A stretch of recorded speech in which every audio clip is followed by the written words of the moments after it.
একটা নিরপরাধ মানুষকে ওরা মিথ্যা তথ্য ছড়িয়েছে যে আটক করা হয়েছে, মেরে ফেলা হয়েছে, হত্যা করা হয়েছে। নবীজি একজন মানুষের জীবন দিতে প্রস্তুত 1399 জন, আর নবী সহ এমন বাক্য তিনি পাঠ করিয়েছেন, এমন শপথ নিয়েছেন যে আল্লাহ অলরেডি রাজি হয়ে আয়াত নাজিল করছেন। নবীজি বললেন ওরা ওসমানকে হত্যা করেছে, ওসমান একজন নিরপরাধ মানুষ। একটা নিরপরাধ মানুষকে বিনা কারণে আটক করে হত্যা করেছে, ওদের কোনো ক্ষমা নেই। আমরা আজকে এই 1400 মানুষ শপথ নিলাম, ওদেরকে হত্যার প্রতিশোধ না নিয়ে আমরা কোনোদিন আর মক্কা মদিনায় ফেরত যাব না। আমার তো মনে হচ্ছে বাংলাদেশে এখনো বহু মানুষ বিনা কারণে যাদেরকে হত্যা করা হয়েছে, নিরপরাধ মানুষগুলোকে ফাঁসির কাস্টে ঝোলানো হয়েছে, কত মানুষকে মৃত্যুর দিকে ঠেলে দিয়েছে। এখনো জিন্দা শহীদ জনাব এটিএম আজহারুল ইসলাম এখনো জেলখানায় পৌঁছতেছে। বানানো বিচার ব্যবস্থা, বানানো বিচারপতি, নিজেদের উকিল, নিজেদের পিপি, নিজেদের সাক্ষী, নিজেদের রায় সব দিয়ে একটা মানুষকে আর 17 বছর আপনি আটক করে রেখেছেন। আমার তো মনে হয় এখন সময়ের দাবি। সূরা ফাতিহা থেকে যেহেতু তাফসীর শুনছেন, আজ এই বাংলার 18 কোটি জনগণের উপরে যদি আল্লাহ পাক খুশি হতে চান, এই নিরপরাধ মানুষগুলোকে জেলখানা থেকে মুক্ত করা লাগবে। যশোরবাসী, আল্লাহ রাব্বুল আলামিন এখানে কয়েকটা বিষয় আমাদেরকে উপহার দিতে চেয়েছেন সুসংবাদের মাধ্যমে। 1 নম্বরে আল্লাহ বলেন আমি রাজি হয়ে যাব। 2 নম্বরে ওদের মনের মূল কথাগুলো যেহেতু আমি জানি, সুতরাং যারা নারায়ে তাকবীর আল্লাহু আকবার এই স্লোগান দিয়ে এই মাজলুম মানুষটার পক্ষে অবস্থান নিলেন, আমার তো মনে হচ্ছে ফানজালা সাকিনাতা আলাইহিম, আল্লাহ পাক তার রহমত এখন এ দেশের উপরে নাজিল করবে। 2 নম্বরে ওয়াসাবাহুম ফাতাহান করিবা, একেবারে সুপ্রসন্ন নিকটবর্তী বিজয় আমাদেরকে আল্লাহ এই মাজলুম মানুষটার পক্ষে দাঁড়ানোর কারণে দেবে।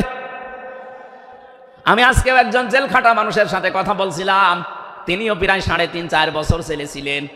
তিনি জ্বালাচ্ছিলেন যে হামজা ভাই, আসলে আমরা যারা জেলে ছিলাম তারা ছাড়া এটা বোঝানো সম্ভব না। বহু মানুষ বিনা অপরাধে, বিশেষ করে 15.5 বছরে তো হবে, সত্যি আপনি মন থেকে এগিয়ে আসতে পারেন, আল্লাহর কসম আমাদের সামনে আল্লাহ বিজয় দেখাবেন। বাংলাদেশের ঐতিহ্যবাহী জেলা যশোর, 8 দিন সকিনা মেডিকেল কলেজ প্রাঙ্গণে পোলের হাট যশোর 3 দিন ব্যাপী ঐতিহাসিক তাফসীরুল কোরআন মাহফিলের 2য় রজনীর স্বনামধন্য সভাপতি, অতদ অঞ্চলের তৃতীয় সন্তান, ইসলামিক চিন্তাবিদ, চিকিৎসাবিদ, মরহুম তার একজন সন্তান এ দুনিয়া থেকে বিদায় নিয়েছে। এ মাহফিল যিনি এককভাবে বাস্তবায়ন করতেন খুলনা বেজেরডাঙ্গার ময়দানে, উনি কয়েক বছর আমাদের ভেতরে নেই, আলহাজ শেখ মমিন উদ্দিন, আল্লাহ রাব্বুল আলামিন তার কবরটাকে যেন জান্নাতুল ফেরদাউস বানিয়ে দেন, বলেন আমিন। দল মত জাতি বর্ণ ধর্ম নির্বিশেষে কোরআনে কারীম শোনার জন্য যারা এই ময়দানে ছুটে এসেছি রাতের বেলা, আমরা যে খুশি প্রকাশ করার জন্য বলছি আলহামদুলিল্লাহ। সম্মানিত 2 জন উপস্থাপক আজকে আপনাদের সামনে যারা কথা বলছিলেন, আপনাদের যশোরের কৃতি সন্তান, বিশিষ্ট সঙ্গীত শিল্পী, শ্রদ্ধাভাজন বড় ভাই জনাব কবির বিন সামাদ দামাত বারকাতুহুমুল আলিয়া। সম্মানিত উপস্থাপক হিসাবে আরেকজন আছেন বাংলাদেশের কৃতি সন্তান, ইসলামিক চিন্তাবিদ, নাশিদ শিল্পী বড় ভাই জনাব আমিরুল মমিনিন মানিক হাফিজাহুল্লাহ। যে আল্লাহ আমাদেরকে কণ্ঠ ছেড়ে দিয়েছেন কথা বলার জন্যে। 15.5 বছর মনে হচ্ছিল যে আমাদের বুকের ওপর একটা পাথর চাপা দেওয়া আছে, পাথরটা আল্লাহ নিজের কুদরতি ভাবেই সরিয়ে দিয়েছেন। যে আল্লাহ আমাদেরকে এখন এই যে কথা বলার মতো সুযোগ দিয়েছেন, বলেন আলহামদুলিল্লাহ। পৃথিবীতে মানুষ যা পেয়েছে সব কিছুর তুলনায় আল্লাহর কাছে কোরআনে কারীম শ্রেষ্ঠ সম্পদ। আজকের এই ময়দানে সম্পর্ক শুধু কোরআনে কারীমের সাথে, নয়তো আমরা এই হাজার লক্ষ মানুষেরা এ রাতের বেলা প্রচণ্ড শীত অপেক্ষা করে আসতাম না। শুধুমাত্র শেখ মহিউদ্দিন সাহেব ডাক দিলে আমরা আসতাম, বিষয়টা এমন না। এখানে সম্পর্ক এই সৌন্দর্যের সাথে কোরআনে। এই জন্য যারা স্বেচ্ছাসেবকের দায়িত্বে আছেন আমি তাদেরকে ওয়েলকাম জানাচ্ছি, ধন্যবাদ জানাচ্ছি। তাদের এই কষ্ট তাদের এই শ্রম আল্লাহ রাব্বুল আলামিন যেন জান্নাতে যাওয়ার পাতিহ বানিয়ে দেন, বলেন আমিন। কোরআনে কারিমে রব্বুল আলামিন বলেন, কুল বিফাদলিল্লাহি ওয়া বিরহমাতিহি ফাবিযালিকা ফালইফরাহু হুয়া খায়রুম মিম্মা ইয়াজমাউন। বলেন আল্লাহু আকবার। আল্লাহ পাক বলেন, নবী আপনি বলুন, তাম পৃথিবী যা পেয়ে আনন্দে আছে, যা গেইন করে, যা অ্যাচিভ করে, যা অর্জন করে, আমি আল্লাহর কাছে কোরআনে কারীম শ্রেষ্ঠ সম্পদ।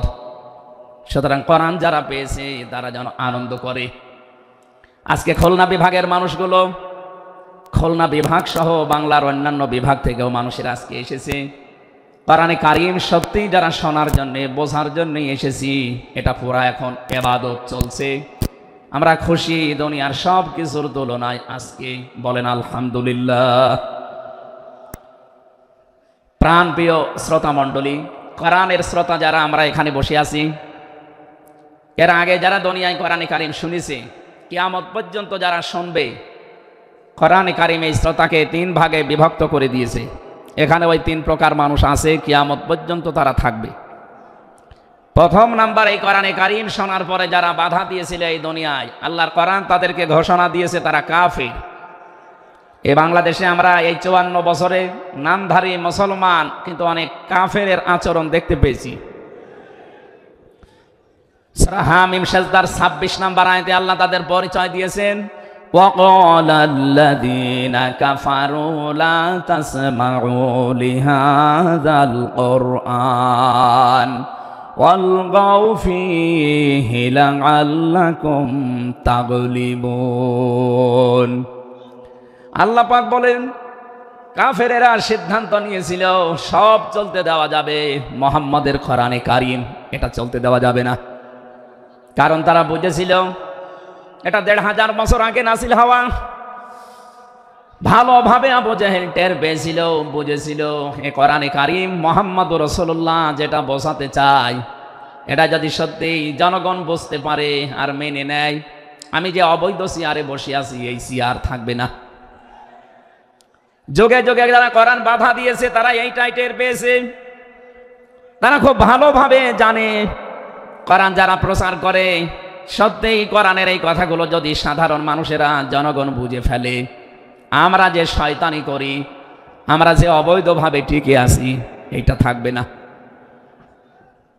এই জন্য বাস্তবতা হচ্ছে কোরআন শুনলে বাধা দেবে এরা 1 নম্বরে কাফের। আমরা জানি কাফের মারা গেলে জানাজা হয় না, হয়? বলেন বলেন। কাফেরের জন্য দোয়া করাও জায়েজ নেই।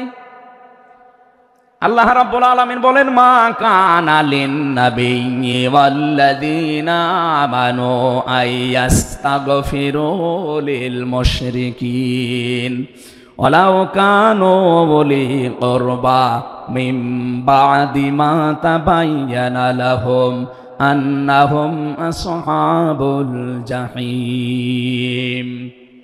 সূরা তাওবা 113 নম্বর আয়াতে আল্লাহ জানিয়েছেন, হযরত ইব্রাহিম আলাইহিস সালাম সম্পর্কে যদি আয়াতটা নাযিল হওয়া, তামাম দুনিয়ার মানুষকে উদ্দেশ্য করা আয়াত দিয়ে, হে নবী, কোন নবীর জন্য, কোন ইমানদারের জন্য এটা জায়েজ না, শোভনীয় না, উচিত না যে কোনো মুশরিক মারা গেলে তার জন্য আল্লাহর কাছে সে ক্ষমা চাবে, ইস্তিগফার করবে।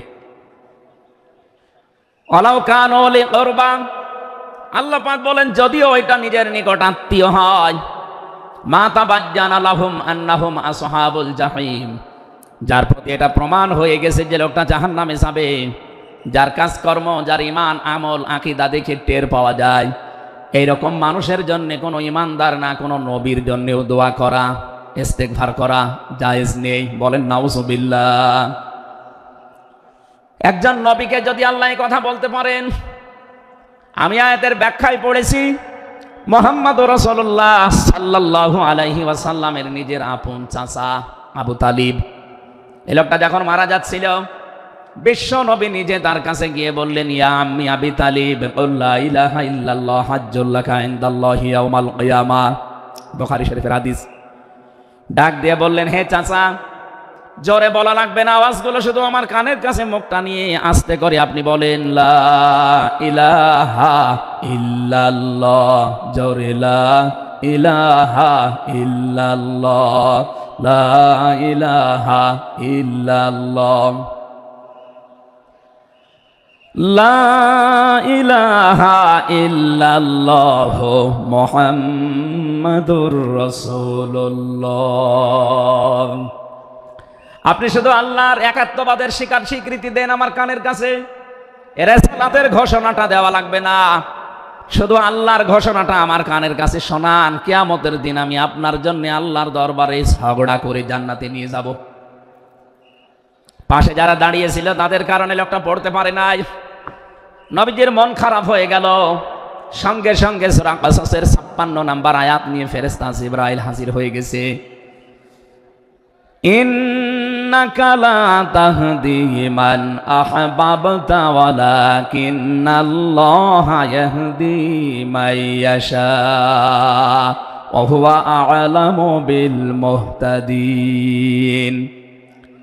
আল্লাহ পাক বলেন, হে নবী, আপনি যাকে ভালোবাসেন, যাকে পছন্দ করেন, যাকে মনে করবেন আপনি হেদায়েত দেবেন না, আপনি পারবেন না। কারণ হেদায়েত আমি আল্লাহ আপনার হাতে দেইনি, হেদায়েত আমি আল্লাহ নিজের হাতে রেখে দিয়েছি। আমি আল্লাহ যাকে ইচ্ছা তাকে এটা দান করি, আর আমি আপনার চাইতে ভালো জানি যে হেদায়েত পাবে কে। জেলখানার ভেতরে 3টা বছর আল্লামা মামুনুল হক হাফিজাহুল্লাহ, আমরা দুইজন এক জায়গায় ছিলাম। সকালে এবং দুপুরের খাবার আমরা এক জায়গায় খেতাম। মাঝে মাঝে আমারে বলতেন যে হামজা, বাইরে যদি আল্লাহ নিয়ে যায় কোনোদিন কাফেরের জানাজায় যাব না, পড়াবো না। আমারে বারবার জিজ্ঞাসা করেছি, ভাই আপনি কাফের পান কোথায়? বাংলাদেশে তো সেরকম কাফের আমরা দেখি না। উনি আয়াতটা আমাকে শুনিয়ে বলেছিলেন, কাফের তো তারা যারা আল্লাহর কোরআনে বাধা দেয়। সুতরাং এই দেশে যারা কোরআনে বাধা দেবে সে ডাইরেক্ট হোক ইনডাইরেক্ট হোক, সূরা হামিম সেজদার 26 নম্বর আয়াতের দলিল অনুযায়ী লোকটা কাফের। কাফেরের জানাজা পড়া কিন্তু হারাম। আমার মনে হয় এখন দেশের অবস্থা যা, আমরা যদি এই সিদ্ধান্তে উপনীত হতে পারি যে কাফেরের জানাজা বন্ধ হয়ে যাবে, আগামীতে কোরআনে কারীম বাধা দেওয়ার মতো সাহস অনেকেই করবে না। কোরআনে কারীমের শ্রোতা 1 নম্বরে পেলাম যারা কাফের।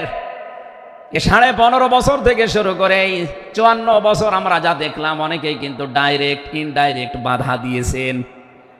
এখনো যদি ওইরকম মানুষ থাকেন এই দেশে, আপনি তাওবা করবেন, আপনি সংশোধিত হয়ে যাবেন। আর যেহেতু এখন সংস্কার চলছে, আপনি নিজেকেও সংস্কার করে নেবেন। কোরআনের শ্রোতা হিসাবে আমরা 2 নম্বরে পেয়েছি তাদের নাম। আল্লাহ রাব্বুল আলামিন বলেন, ওয়াইদা কিলা লাহুম তাআলাউ ইলা মা আনজালাল্লাহু ওয়া ইলার রাসূলি রাআইতাল মুনাফিকিনা ইয়াসুদ্দুনা আনকা সুদুদা। সূরা নিসার 61 নম্বর আয়াতে আছে, হে নবী, মানুষদেরকে আপনি যখন বলবেন আসো আল্লাহর বিধানের দিকে আসো, রাসূলের জীবনের দিকে আসো, আপনি দেখতে পাবেন অনেক মানুষ শুনতেও আসবে, কোরআন আপনার কথাও শুনতে আসবে। কিন্তু যখন দেখবে যে এগুলো কোরআনের সাথে আমাদের জীবনের মিল নেই, রাসূলের এই আদর্শের দিকে ডাকে, এগুলোর সাথে বাস্তবতা আমাদের মেলে না, রাআইতাল মুনাফিকিনা ইয়াসুদ্দুনা আনকা সুদুদা, আপনি দেখতে পাবেন ও মানুষগুলো আস্তে করে আপনার কাছ থেকে পেছন ফিরে কেটে পড়ছে। বলেন নাউজুবিল্লাহ। সুতরাং কোরআন শুনতে এসে যেগুলো যাদের জীবনে মিলবে না, এই মানুষগুলো যদি মন খারাপ করে, রাগ করে, যে কোনো কায়দায় চলে যেতে চান, আপনি মনে করবেন মুনাফিকের জার আপনার ভেতরে আছে। আল্লাহ আমাদের হেফাজত করুন, বলেন আমিন। 3 নম্বর শ্রোতার বর্ণনা পেয়েছি সূরা আনফালের 2 নম্বর আয়াতে। আল্লাহ পাক বলেন, ইন্নামাল মুমিনুনা আল্লাযীনা ইযা যুকিরাল্লাহু ওয়াজিলাত কুলুবুহুম ওয়া ইযা তুলিয়াত আলাইহিম আয়াতুহু যাদাতুহুম ঈমানা ওয়া আলা রাব্বিহিম ইয়াতাওয়াক্কালুন। চিৎকার করে বলেন আল্লাহু আকবার। আল্লাহ পাক বলেন, আমার দৃষ্টিতে তো কোরআনের শ্রোতা আসল এবং মুমিন তারা যাদের সামনে আমার নাম উচ্চারণ হলে তাদের অন্তরাত্মা কেঁপে ওঠে, আমার আয়াতগুলো তাদের সামনে তেলাওয়াত হলে এ মানুষগুলোর ঈমান ভেতরে যা সেটা আরো বেড়ে যায়।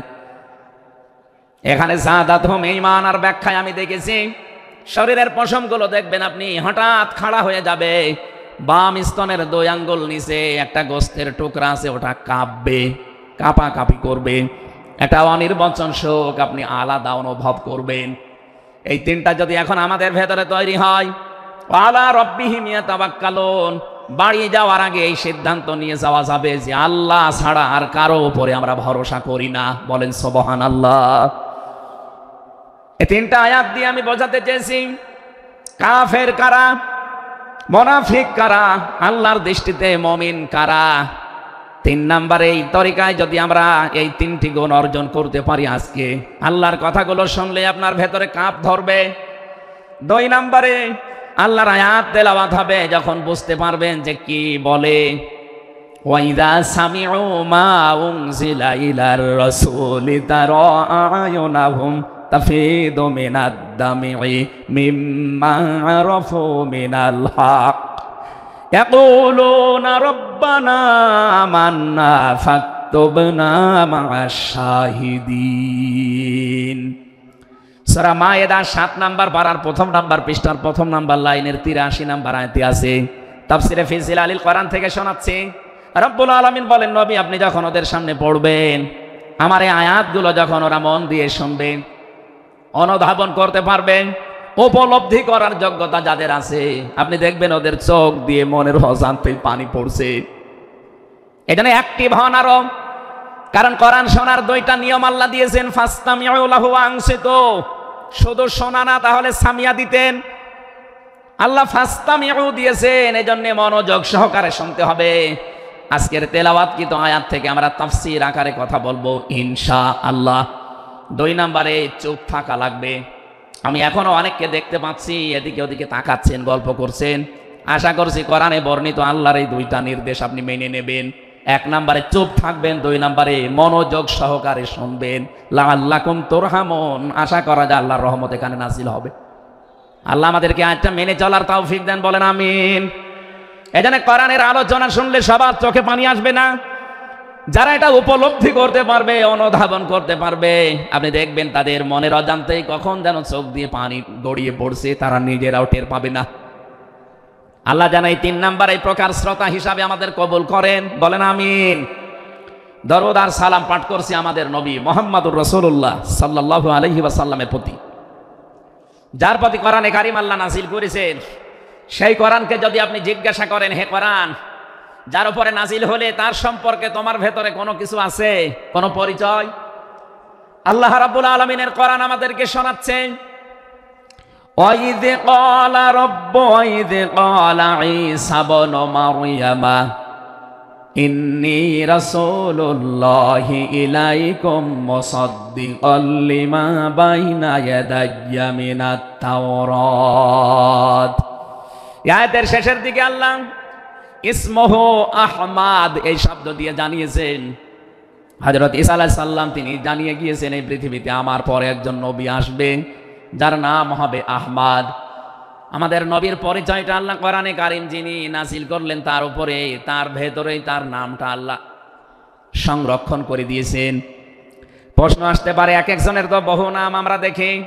হে কোরআন, তোমার ভেতরে কি মুহাম্মদুর রাসূলুল্লাহ সাল্লাল্লাহু আলাইহি ওয়াসাল্লাম এই নাম তোমার ভেতরে আল্লাহ কি তার সম্পর্কে দিয়েছেন নাকি? আমরা যে তেলাওয়াত করেছি সূরা ফাতিহা, এই সূরা থেকে যেহেতু আজকে আলোচনা করব, এই সূরার প্রথম আয়াতে আমার আল্লাহ আমার নবীর নামকে উল্লেখ করে জানিয়েছেন। এটা 29 নম্বর আয়াত, মুহাম্মাদুর রাসূলুল্লাহ।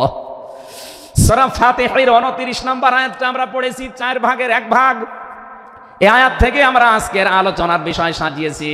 আমার আজকের বিষয়বস্তু, আমরা মুহাম্মাদুর রাসূলুল্লাহর উম্মত হতে চাই। সত্যি যদি আল্লাহর দৃষ্টিতে বিশ্বনবী মুহাম্মদুর রাসূলুল্লাহর উম্মত আমরা হতে চাই, মাস্ট বি তেলাওয়াতকৃত আয়াতের এই বর্ণিত গুণগুলো আমাদের এখন থেকেই অর্জন আরম্ভ করা লাগবে। আমি সহ যারা এসেছি অবশ্যই আল্লাহ এই গুণগুলো এখন থেকে যেন পালন করার তৌফিক আমাদেরকে দান করেন, আমিন। সূরার নাম সূরা ফাতিহা। ফাতাহ মানে বিজয়। এ সূরার প্রথম আয়াতের ভেতরে এই শব্দটা আছে, এখান থেকে নামকরণ করা হয়েছে। আল্লাহ রাব্বুল আলামিন বলেন, ইন্না ফাতাহনা লাকা ফাতহাম মুবিনা। অবশ্যই হে নবী, আমি আপনাকে একটা সুস্পষ্ট বিজয়ের সুসংবাদ দিচ্ছি। এই বিজয়ের ঘটনা তো ঐতিহাসিকভাবে ইবনে কাসিরের ভেতর থেকে আমি শিক্ষার জন্য এবার বলছি। এদিকে খুব অ্যাক্টিভ হয়ে থাকবেন। এই সূরা ফাতিহার 18 নম্বর আয়াত। আমার যতটুকু পড়াশোনা আছে, আমার যতটুকু লেখাপড়ার স্টাডি আছে, এই আয়াতটা এখন বাংলাদেশে সবচাইতে বেশি প্রয়োজন। সূরা ফাতিহা 18 নম্বর আয়াত। যে যেখানে আছেন, দাঁড়িয়ে আছেন, বসে আছেন, শুয়ে আছেন, কান এবার খাড়া করে দেন। হুদায়বিয়ার সন্ধির যে ঘটনা আমরা শুনেছি এতদিন পর্যন্ত, শুধু শুনেছি অনেকে, কিন্তু এখান থেকে শিক্ষাটা আজ অনেকে নেয়নি। বাংলাদেশের এখন যে অবস্থা, এই শিক্ষা নেওয়ার সময় এখনই। নবীজি 1400 মানুষ নিয়ে এসেছিলেন সাহাবা একরাম নিয়ে হজ করার জন্যে। হুদায়বিয়া নামক যে জায়গাটা এখন কূপ আছে, এখানে এই জায়গায় নবীজি আশ্রয় নিলে আস্তানা গাড়লেন, তাঁবু গাড়লেন। কাফেরদের পক্ষ থেকে এখানে প্রতিবন্ধকতা সৃষ্টি করা হয়েছে যে না, আপনাদেরকে আমরা আর যেতে দেব না। বিশ্বনবী তাদেরকে প্রস্তাব দিলেন যে আমরা কিচ্ছু নিয়ে আসিনি সাথে করে, শুধু হজ করেই চলে যাব। কাফেরদের পক্ষ থেকে আওয়াজ এলো না, আপনাকে আমরা যেতে দেব না, তবে আমাদের একটা প্রস্তাব আছে। আপনি যদি আগামী বছরে আসেন, হজ করে যেতে পারবেন, কিন্তু এবছরে আপনাদেরকে আমরা আল্লাহর ঘর কাবায় যেতে দেব না।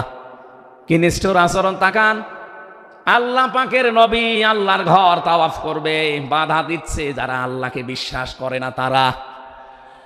এ বাংলাদেশে 50টা বছর কোরআনে কারীম প্রচার করেছে যারা, কোরআনের পাখি শহীদ আল্লামা দেলাওয়ার হোসাইন সাইদি রহমতুল্লাহ আলাইহি, তার নামে মামলা দেওয়া হয়, কেস দেওয়া হয়, তিনি নাকি ধর্মীয় অনুভূতিতে আঘাত দিয়েছে। আমার তো মনে হয় 1500 বছর আগে নবীজিকে যারা বাধা দিয়েছিল আল্লাহর ঘর কাবায় হজ করতে দেবে না, 1500 বছর পরে যেন তাদের প্রেতাত্মারাই ফিরে এসেছে। আল্লাহর নবী বললেন, ঠিক আছে, ওসমানকে পাঠালাম। হযরত ওসমান ইবনে আফফান রাদিয়াল্লাহু তাআলা আনহু তিনি গেলেন। হযরত ওসমানকে তারা আটক করার পরে ঘোষণা দিয়ে দিল, কতিলা ওসমান ইবনে আফফান, ওসমানকে হত্যা করা হয়েছে। এই সংবাদ যখন নবীজির কাছে এসেছে, যশোরবাসী খুব খেয়াল করেন, এখানে হযরতে ওসমানকে তারা হত্যা করার ঘোষণা দিয়ে মিথ্যা একটা সংবাদ পাঠিয়ে দিয়েছে নবীজির কাছে। নবীজি সাহাবা একরামকে বললেন, যারা ইহরামের কাপড় পরে এসেছিলে সব এখন খুলে ফেলো। সাহাবা একরাম বলেন, হে রাসূল, ইহরামের কাপড় খুললে হজ? বলে, হজ আগামী বছর। ও বাংলার মুসলমানেরা, আমি কেন বলছি আয়াতটা 2-1 মিনিট পরে আপনি টের পাবেন। দ্বিতীয় নম্বর, নবীজি বললেন আজকে রমজান মাস, এটা রমজান মাসের এখন আর আধা ঘন্টা 1 ঘন্টার সময় আছে মাত্র ইফতারি করার, এখনই ভেঙে ফেলো, ইফতারি করে ফেলো। দরকার আগামীতে রোজা আবার রমজানের সিয়াম আবার করে দেওয়া যাবে। যে 2টা সিদ্ধান্ত নিলেন, 2টাই ফরজ, একটা রোজা, একটা হজ। নবীজি কিন্তু জানতেন ইহরামের কাপড় খুলে ফেললে হজ ভেঙে যাবে, আর একটু পরেই তো ইফতারি করলে রোজাটা হয়ে যায়। বিশ্ব নবী বলেন না, এক্ষুনি রোজা ভেঙে ফেলো। আবার বলছে, কান খাড়া করেন, আমি কিন্তু 2 মিনিটের ভেতরে জায়গায় যাব। এত বড় 2টা বড় বড় ফরজ বিধান নবীজি লঙ্ঘন করছেন। কারণটা কি? কারণ একটাই, ওরা একজন নিরপরাধ মানুষকে আটক করে হত্যার ঘোষণা দিয়েছে। আপনি বাংলাদেশকে 15.5 বছরের সাথে ওই ঘটনাটা মিলান। একটা নিরপরাধ মানুষ, মাত্র একজন, তাকে আটক করে হত্যার ঘোষণা দেওয়ার কারণে যদি নবী মুহাম্মদ রাসূলুল্লাহ হজ ছেড়ে দিতে পারেন, রোজা ছেড়ে দিতে পারেন, তিনি ওই বাবলা গাছের নিচে হাত দিলেন। সাহাবা একরামকে বললেন, আমার হাতের উপরে সবাই হাত লাগাও, আমি আজকে তোমাদেরকে বায়াত গ্রহণ করাবো, শপথ নেব তোমাদের কাছে।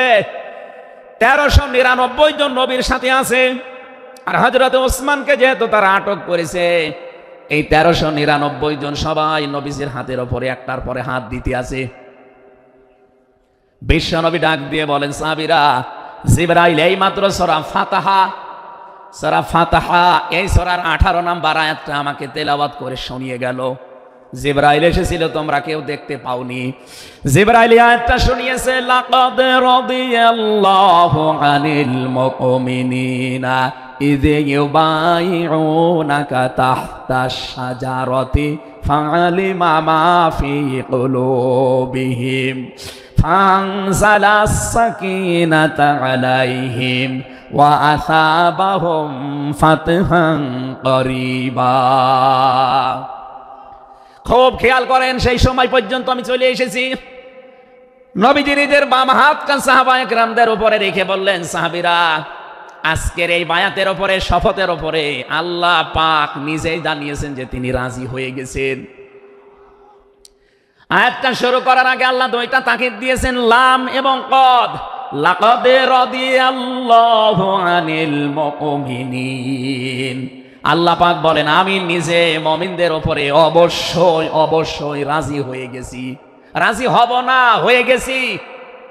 তাহতা শাজারাতি, এই গাছের নিচে আপনার হাতের উপরে যারা হাত দিয়ে আজকে শপথ বাক্য পাঠ করছে যে ওসমান হত্যার বদলা না নিয়ে কেউ মদিনায় ফেরত যাবে না, আমি আল্লাহ তাদের মনের খবর যেহেতু জানি, ফাআলিমা মা ফি কুলুবিহিম, তারা যে শপথ নিচ্ছে এটা কিন্তু লোক দেখানোর জন্য না, এটা মন থেকে।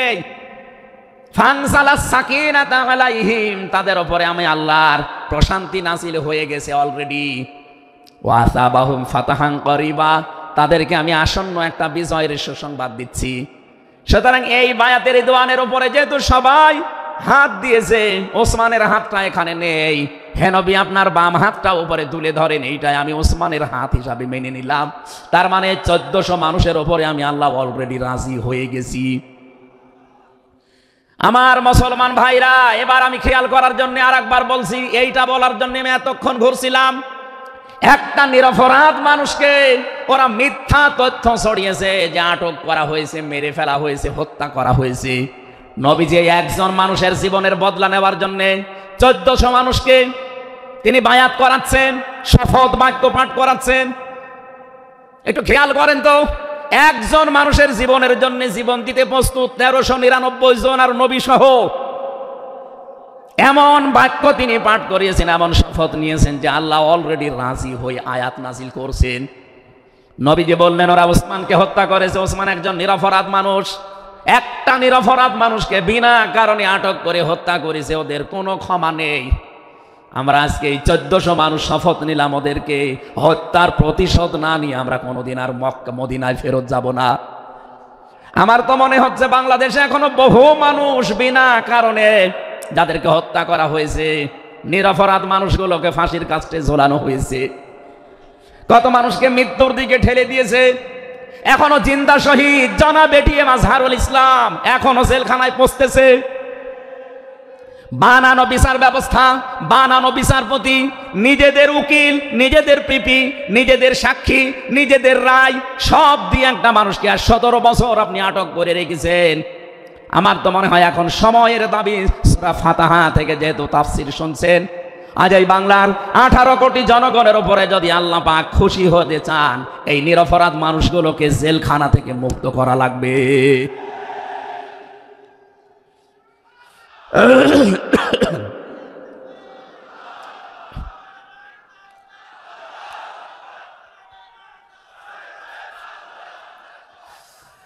যশোর মাসে আল্লাহ রাব্বুল আলামিন এখানে কয়েকটা বিষয় আমাদেরকে উপহার দিতে চেয়েছেন সুসংবাদের মাধ্যমে। 1 নম্বরে আল্লাহ বলেন আমি রাজি হয়ে যাব। 2 নম্বরে ওদের মনের মূল কথাগুলো যেহেতু আমি জানি, সুতরাং যারা নারায়ে তাকবীর আল্লাহু আকবার এই স্লোগান দিয়ে এই মাজলুম মানুষটার পক্ষে অবস্থান নিলেন, আমার তো মনে হচ্ছে ফানজালাস সাকিনাতা আলাইহিম, আল্লাহ পাক তার রহমত এখন এ দেশের উপরে নাজিল করবে।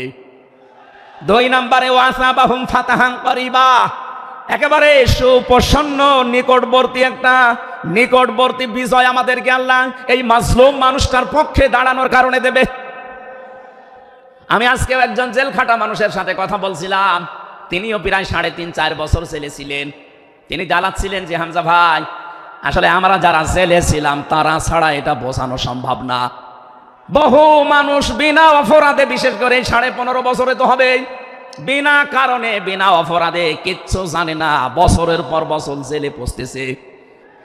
ওরা যদি একজন নিরপরাধ মানুষকে মিথ্যা কথা ছড়িয়ে দেওয়ার কারণে নবী যেরকম সিদ্ধান্ত নিতে পারে, আজ বাংলার 18 কোটি মানুষ দল বেদল সব ভুলে গিয়ে নিরপরাধ যত মানুষ জেলে ভর্তি আছে, গুম হয়েছিল, খুন হয়েছিল যারা, এদের পক্ষে দাঁড়াতে যদি সত্যি আপনি মন থেকে এগিয়ে আসতে পারেন, আল্লাহর কসম আমাদের সামনে আল্লাহ বিজয় দেখাবেন। বিজয় আমরা দেখতে পাচ্ছি সূরা কসস 20 নম্বর পারার 4 নম্বর পৃষ্ঠার 15 নম্বর লাইনের 5 নম্বর আয়াত।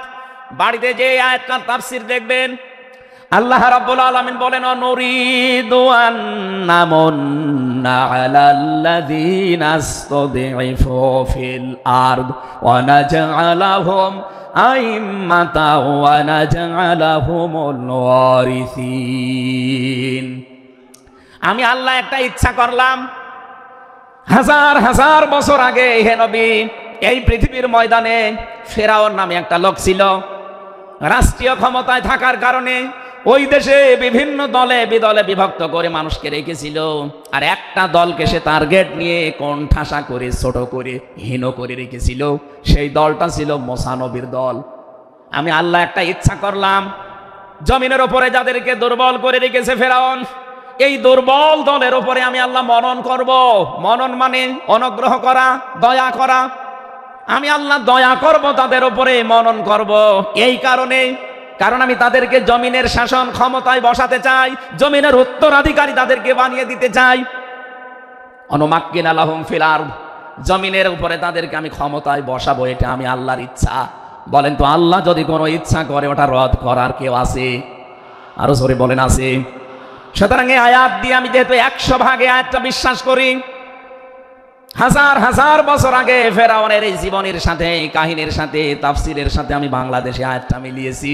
দেখতে পেয়েছি 2024 সালের 5 আগস্টের পরে একটা দলের সাথে আয়াতটা মিলে যাচ্ছে। আপনি যাই মনে করেন এইটাই বাস্তব। 54 বছরে ভুয়া ধোয়া তুলে, ভুয়া চেতনার নাম দিয়ে যাদেরকে কোণঠাসা করে রেখেছিলেন জনগণের কাছ থেকে, আল্লাহ যেন হঠাৎ করে মানুষের মনের ভেতরে তাদের প্রতি পরিবর্তন এনে দিয়েছেন। আল্লাহ পাক যেন এই মানুষগুলোকে একটা মনন করেছেন, একটা দয়া দেখিয়েছেন।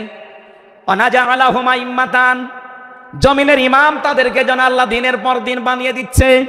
তাদের আচার ব্যবহার, তাদের চরিত্র, তাদের ব্যবহার, তাদের মাধুর্যতা, তাদের যে ইখলাস, এগুলো দেখছে আমার আল্লাহ দিনের পরে দিন জমিনের ইমাম তাদেরকে আল্লাহ বানাচ্ছেন। ওয়ানাজআলাহুমুল ওয়ারিসিন, আয়াতের শেষের কথা, আল্লাহ তাদেরকে জমিনের ওয়ারিস বানিয়ে দেবেন। যেহেতু আল্লাহর সিদ্ধান্ত রদ করা যায় না, ফাআলুল লিমা ইউরিদ, তিনি যা ইচ্ছা তাই করেন।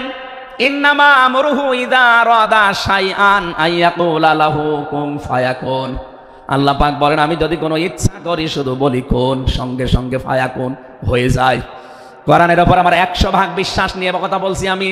এই আয়াতগুলো মাস্ট বি আমার আল্লাহ বাংলাদেশে দেখাবে। বলেন আমিন, আরো জোরে বলেন আমিন।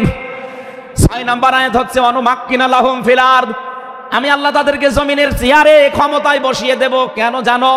অনুরিয়া ফিরাউনা ও হামানা ও জুনুদাহুমা মিনহুম মা কানু ইয়াহদারুন, আমি আল্লাহ দেখাতে চাই ফেরাউনকে, হামানকে আর তার সৈন্য বাহিনীকে, তারা তাদেরকে সব চাইতে বেশি ভয় করত জমিনে যাদেরকে, সেই মুসা নবীর দলকে আমি আল্লাহ জমিনের শাসন ক্ষমতায় বসিয়ে তাদেরকে দেখাবো। এই 54 বছর জালেম এবং মুনাফিকরা সব চাইতে বেশি ভয় বাংলাদেশে যাদেরকে করেছে, তাদের প্রতি মানুষের মন মানসিকতা আল্লাহ ঝুঁকিয়ে দিয়েছেন। এই জন্য কোরআনের আয়াতের উপরে বিশ্বাস করে বলছি, এই বাংলাদেশে যারা নিরপরাধ মানুষ আছে তাদেরকে যদি 5 তারিখের পরে বিভিন্ন আন্দোলনের কারণে, মানবিকতার কারণে ছেড়ে দেওয়া হয়, বিশেষ করে ম্যাডাম খালেদা জিয়াকে আপনি ছেড়ে দিয়েছেন। এরপরে আমরা দেখতে পেলাম আব্দুল সালাম পিন্টু ভাইকে ছেড়ে দিয়েছেন। এরপরে গিয়াসউদ্দিন মামুন ভাইকে ছেড়ে দিয়েছেন, মিয়ানুরউদ্দিন অপু ভাইকে ছেড়ে দিয়েছেন। আমরা চাই জনাব এটিএম আজহারুল ইসলামকেও মুক্তি দেওয়া হোক। এ দাবির পক্ষে আছেন কারা দেখে? লিল্লাহি তাকবীর।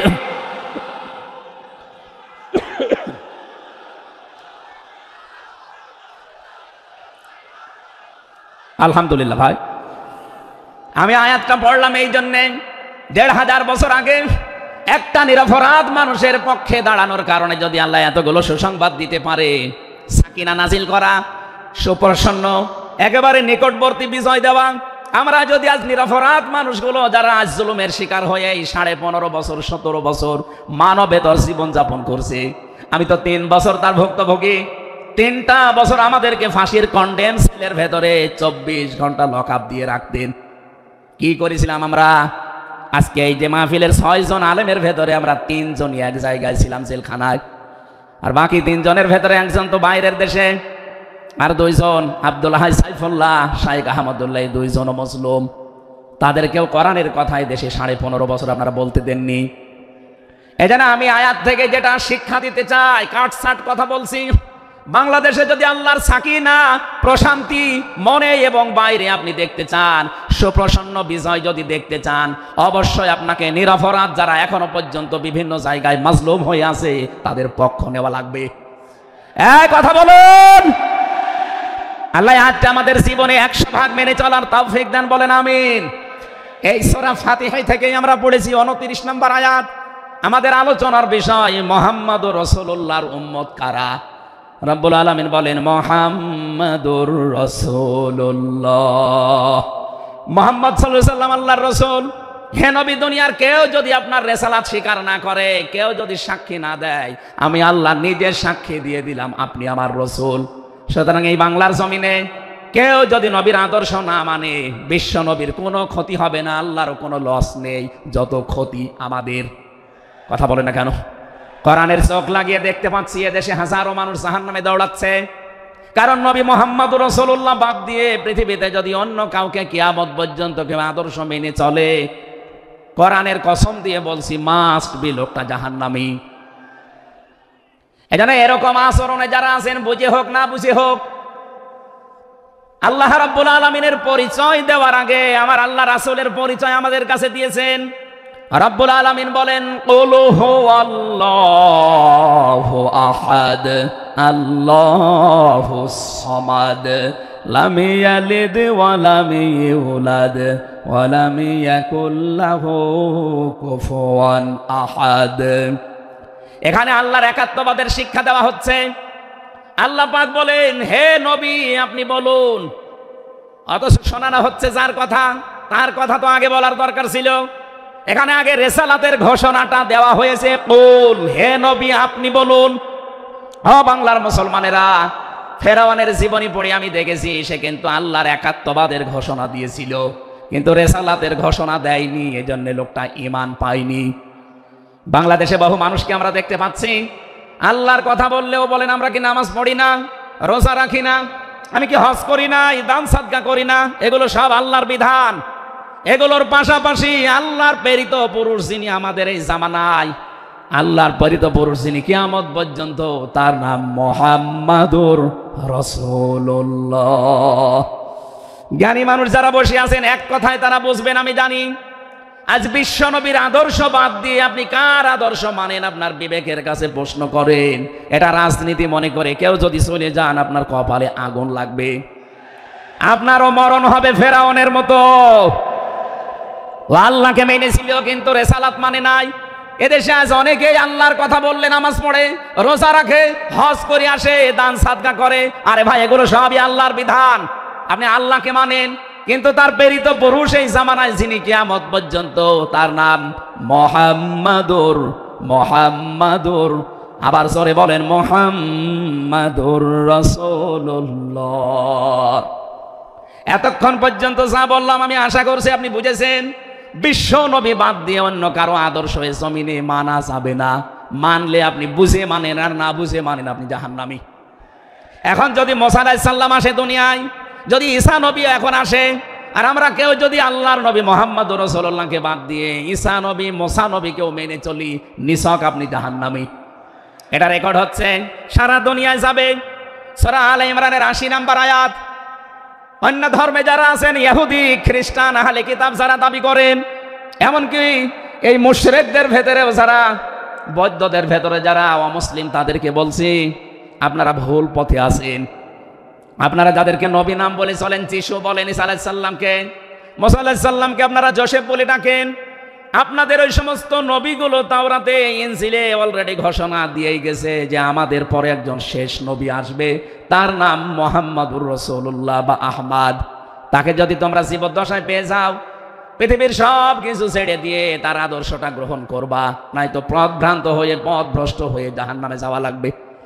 যাকে মেনে চলার দাবি করেন সেই যিশু, সেই যোসেফ, হযরত ঈসা নবী, হযরত মুসা নবী, তারাই যেহেতু ঘোষণা তাওরাতে ইনজিলে দিয়ে দিয়েছে, হয়তো আপনাদের পুরোহিত যারা, ধর্মগুরু যারা, ঠাকুর যারা আপনাদেরকে শোনায় না।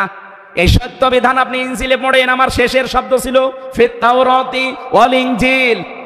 এই দুইটা কিতাব আপনারা বই আপনারা পড়ে দেখবেন, এখানে আমাদের নবী, শেষ নবীর বর্ণনা আছে 903 জায়গায়। বলেন আল্লাহু আকবার। আল্লাহ পাক প্রথম শব্দে জানাতে চেয়েছেন, হে নবী, কেউ যদি আপনাকে স্বীকার না করে, কেউ না মানে, আমি আল্লাহ নিজে ঘোষণা দিলাম, ওয়াল্লাযীনা মাআহু আশিদ্দাউ আলাল কুফফার। আপনার সঙ্গে সাথী যারা হবে, আপনার সাথে যারা থাকবে, আপনার উম্মত বলে যারা কিয়ামত পর্যন্ত দাবি করবে, তাদের ভেতরে এই গুণগুলো মাস্ট বি পাওয়া যাবে। যশোরবাসী, এবার আপনাদের জন্য আপনি মিলান তো এই আয়াতটা নিজের জীবনে আছে কিনা। ওয়াল্লাযীনা, আর যারা, মাআহু, আপনার সঙ্গে থাকবে, আশিদ্দাউ আলাল কুফফার, তারা কাফেরদের প্রতি বজ্রকণ্ঠ হবে। কালকে মাওলানা মামুনুল হক, আমি ছিলাম কালকে চট্টগ্রামের ফেনীতে, একটু লাইভ দেখেছি, উনি কিন্তু শেষের দিকে এটা জানিয়েছেন, ওঠো বজ্রমুঠি করো, ঘোষণা দাও। এ কথা বলেনি? এক কথা বলেন না কেন? ওনার এইটাই সামারাইজ, আশিদ্দাউ আলাল কুফফার, কাফেরদের প্রতি কঠোর হওয়া লাগবে। সেই সময় এখন অলরেডি চলছে। প্রতিবেশী নামে আমাদের যারা আছে, যেহেতু প্রতিবেশী পাল্টানো যায় না, এজন্য আমরা বেশি কিছু বলছি না। আমরা আশা করব যে প্রতিবেশীর চরিত্র পাল্টাবে। নবীজি প্রতিবেশী সম্পর্কে এত বেশি কথা জানিয়েছেন, মাঝে মাঝে বলতেন, জিবরাইল, প্রতিবেশী সম্পর্কে যত কথা তুমি বলো, মনে হয় যে আমার জমি জায়গার ভাগও দেওয়া লাগবে। যেহেতু এত দামি জিনিস প্রতিবেশী, এত গুরুত্বপূর্ণ, আপনাদেরকে তো আমরা পাল্টাতে পারবো না, আমাদের জমির সাথে আপনাদের জমি, এই জন্য বলছে আপনারা চরিত্র পাল্টাবেন। আপনি মাইক্রোসফট, ভয়েস অফ আমেরিকা, এগুলো সব খ্রিস্টানরা, ইহুদিরা চালায়। তারা আজ তামাম দুনিয়ার 257টা রাষ্ট্রে কিন্তু অলরেডি জানিয়ে দিয়েছে, বিশ্বের সবচাইতে বেশি মিথ্যা কথা বলা হয় ভারতে। পৃথিবীর 257টা রাষ্ট্রের ভেতরে সবচাইতে বেশি সংখ্যালঘুরা নিরাপত্তার সহিত বাস করে বাংলাদেশে। অথচ এই দুইটা এতদিন, এই 54 বছর আমরা স্বাধীন হয়েছি, 54টা বছরে আমাদের পেছনে এই মিথ্যা দুইটা তথ্য এই প্রতিবেশীরা ছড়িয়েছে। সারা দুনিয়ার মোড়লদেরকে বলতো যে বাংলাদেশে সংখ্যালঘু নির্যাতন হয়। এদেশের গোবিন্দ পরামানিক, কুমার কি সেন যেন, কয়েকজন মিলে তারা বিবৃতি অলরেডি মাঝে মাঝাই দিচ্ছে যে আগস্টের 5 তারিখের পর থেকে বাংলাদেশে আমরা সবচাইতে বেশি নিরাপত্তায় আছি সংখ্যালঘুরা।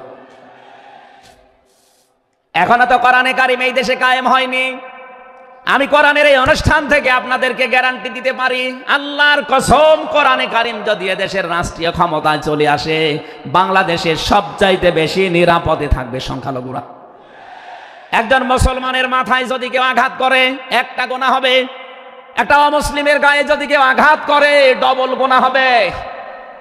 বাংলার মুসলমানেরা অনেকে মনে করেন যে এটা মনে হয় নতুন হাদিস। না, আপনি একজন মুসলমানকে আপনি মারলেন, আপনার নিজের ভাই, সে আল মুসলিম ও আখিল মুসলিম, কিন্তু অমুসলিম আপনার ভাই, এ কথা কোরআনেও নেই, হাদিসেও নেই। কি কথা বলেন এখন?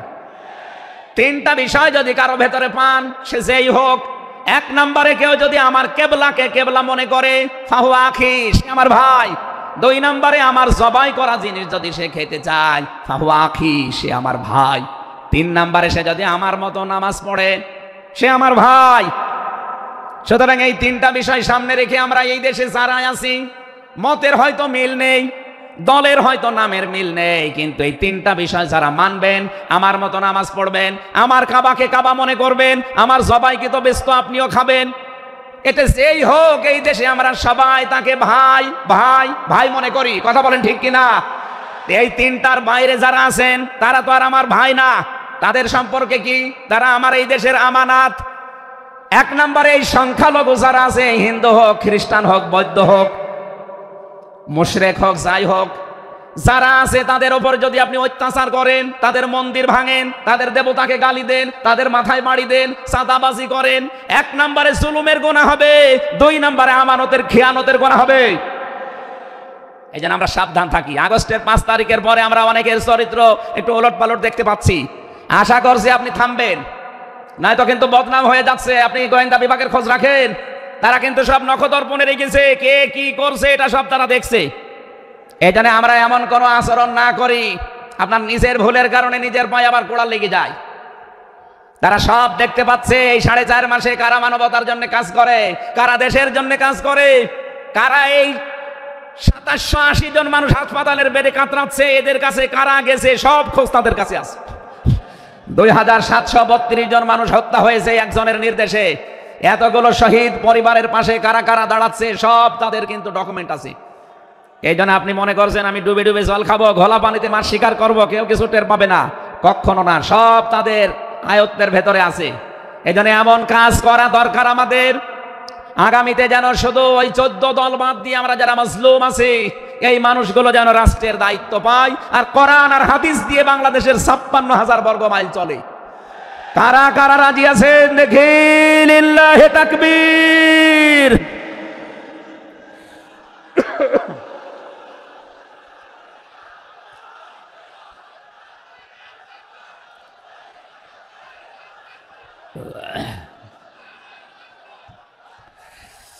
আমার ভাইরা, এবার আমি মূল কথায় যাচ্ছি।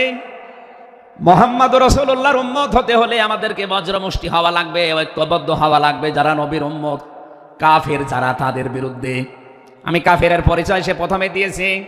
যে মানুষগুলো কোরআনে কারিমে বাধা দেয়, কোরআনের শিক্ষায়, কোরআনের প্রচারে, কোরআনের প্রসারে, কোরআন কায়েমে যারাই বাংলাদেশে বাধা দেবে তার নাম আব্দুল আলিম হতে পারে, কে কাফের। এদের বিরুদ্ধে কঠোর হওয়া লাগবে আপনাকে। আমি আবার বোঝার জন্য বলছি, নাম হয়তো আপনার আল্লাহর নাম আপনি নিয়েছেন আব্দুল আলিম, আব্দুল খালেক, কিন্তু আপনার কাজ যদি কোরআন প্রচারে বাধা দেওয়া হয়, ডাইরেক্ট ইনডাইরেক্ট, অবশ্যই আপনি বুঝতে পেরেছেন আমি কি বলছি।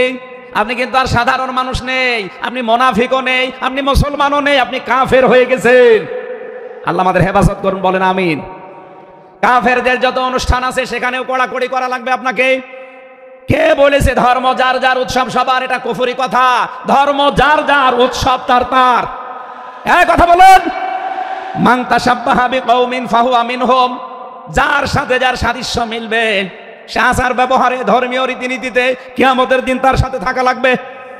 কোনদিন আজ পর্যন্ত আপনি পিটিয়েও কোন হিন্দু ভাইকে গরু জবাই করেন যখন কোরবানি দেওয়ার জন্য, তাকে পাবেন। তারা জানে যেটা আমাদের ধর্মীয় অনুষ্ঠান না, এই জন্য তারা আসে না, ঠিক করে তারা আসে না। আপনি কোন কারণে সেখানে যাবেন? রোহামা ও বাইনাহুম। দ্বিতীয় নম্বরে আমরা পেয়েছি নিজেদের ভেতরে মহব্বত, ভালোবাসা, সম্প্রীতি, মায়া, মমতা, এটা নিজেদের ভেতরে বাড়ানো লাগবে। আপনি নবীর উম্মত হতে চান, অথচ এটা নিজেদের ভেতরে আরো দূরত্ব তৈরি করেন না। এটা নিজেদের ভেতরে আরো স্যাক্রিফাইস করে হোক, ডাকাডাকি করে হোক, নিজেদের ভেতরে এটা তৈরি করা লাগবে আরো বেশি। তারাহুম রুক্কান সুজ্জাদা। হে নবী, আপনার উম্মত যারা, আপনার সাথে যারা আছে, তাদেরকে দেখতে পাবেন আল্লাহর সন্তুষ্টি এবং অনুগ্রহ তালাশ করার জন্য তারা রুকু এবং সেজদাকারী অবস্থায় তাদের দেখতে পাবেন। নবীর উম্মত যারা এসেছেন, অন্য ধর্মের লোকদেরকে বাদ দিলাম, বিশ্ব নবীর উম্মত যারা এখানে বসে আছেন, আমাদের উচিত হবে যতদিন আজরাইল না আসে ফরজ নামাজ আমরা কোনোদিন ছেড়ে দেব না। আরো জোরে বলেন। আল্লাহ যেন এটা মেনে চলার তৌফিক দেন আমাদের একেবারে জীবনের শেষ দিন পর্যন্ত।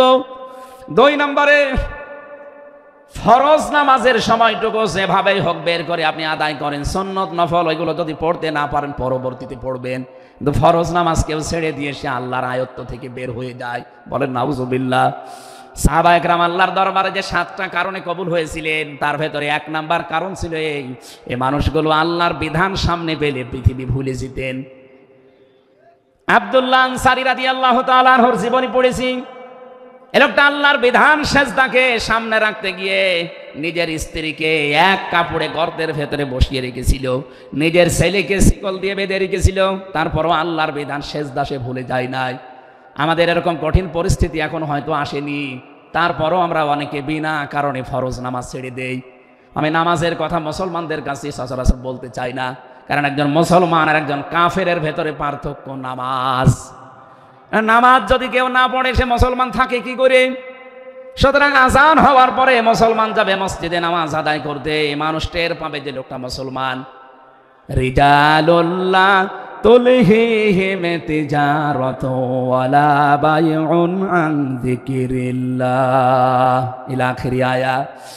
মুসলমান ব্যবসায়ী যারা, তাদের পরিচয় আল্লাহ দিয়েছেন। আল্লাহ রাব্বুল আলামিন বলেন, এই পৃথিবীর ময়দানে যারা মুসলমান ব্যবসায়ী, আজান হওয়ার সঙ্গে সঙ্গে ব্যবসা প্রতিষ্ঠান বন্ধ করে দিয়ে তারা সেজদায় দৌড়াবে। ইয়াবতাগুনা ফাদলাম মিনাল্লাহি ওয়া রিদওয়ানা। এখানে আল্লাহ দুইটা শব্দ ব্যবহার করেছেন। আল্লাহর ফজল যদি কেউ চায় তাহলে অবশ্যই তাকে মসজিদে যাওয়া লাগবে। আল্লাহুম্মা ইন্নী আসআলুকা মিন ফাদলিকা। ফজলের জন্য জমিনে আল্লাহ পাঠিয়েছেন আমাদেরকে, আর রহমতের জন্য তার ঘর মসজিদে পাঠিয়েছেন। এজন্য আল্লাহর রহমতের জন্য 5 বার আল্লাহর ঘরে আমাদেরকে যাওয়ার নির্দেশ দিয়েছেন আল্লাহ। আর যদি ফজল অনুগ্রহ পেতে চাই, রিজিক, এগুলোর জন্য জমিন, এই জমিন আল্লাহ আমাদেরকে হালাল রুজি উপার্জন করার যে ব্যবস্থা, এরকম ময়দান যেন তৈরি করে দেন। বলেন আমিন। সীমাহুম ফি ফুজুহিহিম মিন আসারিস সুজুদ। আল্লাহ বলেন এদের এই চিহ্নগুলো, সেজদার চিহ্নগুলো এদের চেহারার বিভিন্ন জায়গায় ফুটে উঠবে। কিয়ামতের ময়দানে এই চিহ্ন দেখে দেখে নবী সুপারিশ করে করে জান্নাতে নিয়ে যাবে। হয় কপালে, নাই নাকে, নাই হাতে, যে সমস্ত জায়গায় সেজদা দেওয়ার জন্য আপনি জমিনে লাগিয়েছিলেন, এই জায়গাগুলো কিয়ামতে চমক দিতে থাকবে। আল্লাহ আমাদের প্রত্যেককে এই 5টি গুণ অর্জন করার মাধ্যমে বিশ্ব নবীর খাঁটি উম্মত হওয়ার তৌফিক দিন। আমিন, আল্লাহুম্মা আমিন।